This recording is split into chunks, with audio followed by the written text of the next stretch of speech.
What's up, everybody? Me, PJ, back again with another album review. Today, I'm going to be talking about the debut offering from the band Sunless Rise, which is called Unrevealed. Now, this just came out on November 29th, so it's a very recent release, and I really wanted to talk about it. Now, if you're not too familiar with Sunless Rise, they're a melodic death metal band from Russia. Their style is very technical and borderlines on power metal, similar in vein to bands such as Kalma or Children of Bodom, if you want sort of a sonic comparison. The band also features very prominent use of clean vocals, which are present in nearly all of their songs.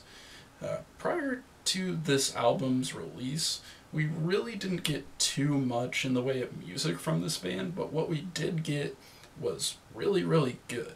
So, the release that I first heard from this band was a 4-track promo which came out way back in 2009, had 4 tracks on it, all of which have been rearranged and re-recorded for this full-length debut. The songs that were on it were Nothing to Save, Awakening, Lost Path, and their self-titled song Sunless Rise. Prior to the release of this album, we got a couple new songs, but they were released only days before the album came out. We got a drum playthrough video of the 8th track called Recovering the Truth. We got a music video for the song Reborn, which is track 6. Now, the song Reborn was a very interesting choice for making a music video and essentially it being the lead-up single to this album, whereas Recovering the Truth was very much in the same vein as the 4 promo tracks. Reborn featured no growls or high vocals, and it was completely clean sung. Something that some fans of the band didn't like. Personally, I thought it was done really well, and I didn't mind it at all. Now this brings us to the point where we get to the album's release.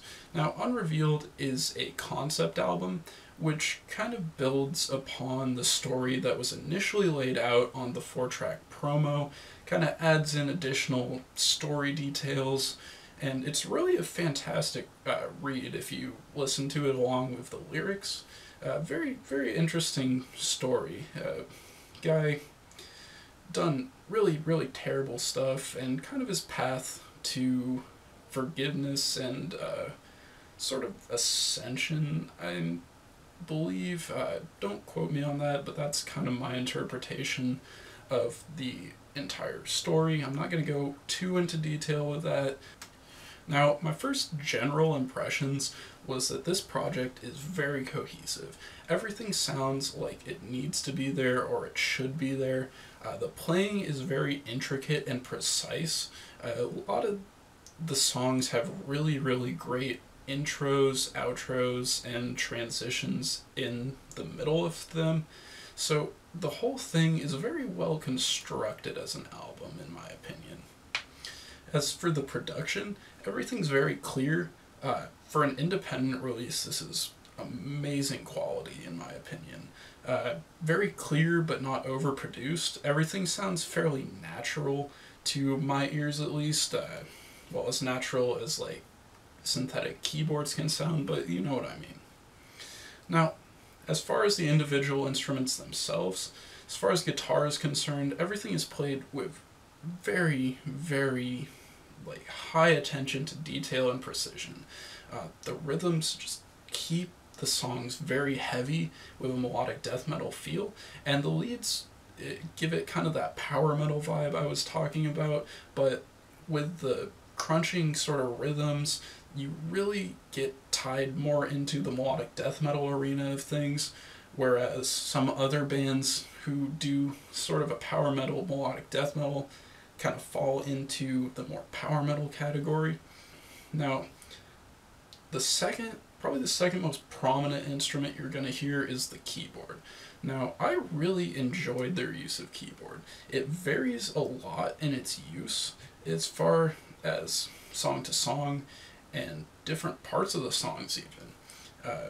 You have very just like sort of bloodstained child-esque parts in some parts of the songs, and you also have really cool ambiences. You have sort of like the Kalma, Children of Bodom type like keyboard leads sometimes in solos, and it all really meshes together to create a really cool cohesive product. Now, as far as bass goes, it kind of does its own thing for the most part. There's not too much variation, it's kind of holding the rhythm down, but there are a few instances where it becomes a really prominent instrument, and those passages were done extremely well. Like in track 2, Ghosts of the Past had a really cool part during one of the solo sections where the bass actually got a solo, as well as the self-titled song Sunless Rise. At the end, there's a like solo section where there's a bass solo, keyboard solo, and a guitar solo that kind of follow each other sequentially. And when those sections of those songs came on, I was really impressed with the bass player's ability. And there's not a whole lot of bands that really make use of bass as far as like a technical instrument. I really appreciate that whenever I get to hear it. As far as drums go, they're pretty intricate. They don't really dominate any parts of the songs, and there's never really any drum solos, but what we do get is really tight, well-played drums, very precise, very technical at times, and overall it contributes very well to the feeling of this album. Now on to the vocals. We have a dynamic, sort of a duality of sorts between harsh vocals and clean vocals. Now, multiple members of the band do vocals, so I'm not entirely sure which members do each part. So anyways, the harsh vocals sound really good. There's a mix of low vocals, low growls, and like higher sort of screams, and it works really well together. Both of them sound fantastic. As far as clean vocals go, there's lower cleans, which I believe are done by the main vocalist, and there's higher cleans, which can be kind of hit or miss. I didn't especially care for the clean chorus on the second song, Ghosts of the Past, but other than that, they didn't really bother me at all. And I felt like the songs that they were used in benefited pretty greatly from their use. As far as individual songs go, some of the very big standout moments for me, at least, was definitely the opener, Nothing to Save. Definitely just gets going right off the bat, very fast, very good at showcasing the keyboards and guitars. Ghosts of the Past was actually also fantastic, even though I did have a little bit of an issue with the clean chorus. I wasn't a big fan of it. However, there is a different chorus. There's a first chorus and a second chorus. The second one, which the one I wasn't a huge fan of, but I really enjoyed the first one. The next song that really stuck out to me was Reborn, just because of how totally different it was from anything they'd done in the past. Now, it features completely clean singing, as I mentioned before, and it really showed their ability to write not just melodic death metal, but straight up melodic metal. And that's really impressive to me, and I really like the fact that they kind of stepped outside of what their fans were expecting them to bring, and taking risks like that can really make a good song. The next standout track I really want to talk to you guys about is track number 8, which is called The Burnt and the Frozen, which is just a relentless, apocalyptic melodic death metal song. Very good combination of low growls and high screams during the song. It's definitely the heaviest on the album. It's a real heavy hitter. If that's what you're looking for, this is the track for you. Now, this track gets kind of juxtaposed with track 9, which is called The Forgiven, which just comes right afterwards, and it kind of slows everything down. The verses feel very melancholy, and the low growls really play into that. Sounds like something a band like Insomnia might do. Chorus is also great. Near the end, there's really cool, like, sort of like almost a serene feeling, and there's some prominent bass, really great like keys in the outro, just really great ambiance about the whole thing. And finally, the last track, Sunless Rise, the self-titled track, which was also on the promo back in 2009, but this track is just amazing. Great, extremely melodic, very, very catchy, really showcases the talent of every member in the band. The drums are precise, the guitar parts are great, the keyboard parts are ridiculous, and there's even a bass solo. And the vocals on this track also just are really, really great. Everything just comes together, and as a song that's named after the band, it really represents all that they bring.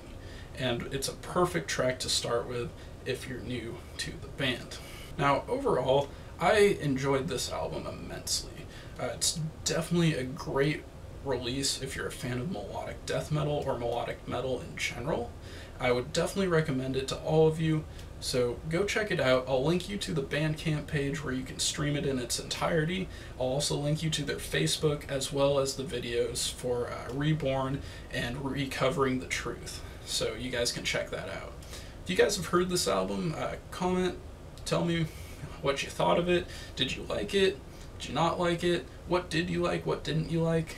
And as for a score, I'd probably give it a very strong 9 out of 10. It brings a lot of great elements to the table, but I do feel like there is some room for improvement. Sometimes the lyrics got a little jumbled because some of their lines are a little longer than a normal person can say that many words in a very short amount of time. Sometimes that got a little hard to decipher, even if you're reading the lyrics along with listening to the album. And other than that, there were just a few like clean choruses that I wasn't super fond of, but other than that, this is a really, really solid album, and I'm really excited to see where the band goes from here. And that's it. I'll see you guys later.